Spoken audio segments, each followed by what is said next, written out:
முதல் முறையாக இப்போ நான் யாருக்கும் இதுவரை அறிவிக்கலை. நான் ஒரு பத்திரிகையாளர் சந்திப்பில் தான் இது அறிவிக்கணும்னு இருந்தேன். இருந்தாலும் இப்போ இதுவும் ஒரு ஊடகம் தானே, அறிவிக்கிறேன்.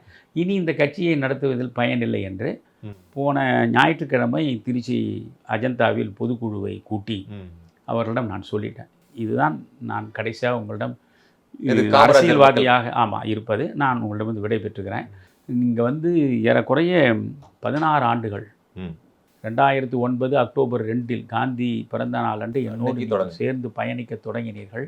எந்த கைமாறும் கருதாமல் இந்த 16 ஆண்டுகள் நீங்கள் மதுவற்ற மாநிலம், ஊழலற்ற நிர்வாகம் என்ற 2 லட்சிய பதாகைகளை சுமந்து கொண்டு என் பின்னாலேயே அணிவகுத்தீர்கள். நான் சொன்னதையெல்லாம் செய்தீர்கள். உங்களிடம் இருக்கக்கூடிய குறைந்தபட்ச வாழ்வாதாரத்தை வைத்துக்கொண்டும் நீங்கள் எல்லா இடங்களிலும் போராடினீர்கள், ஆர்ப்பாட்டங்கள் செய்தீர்கள், மாநாடு நடத்தினீர்கள், அத்தனையும் செய்தீர்கள்.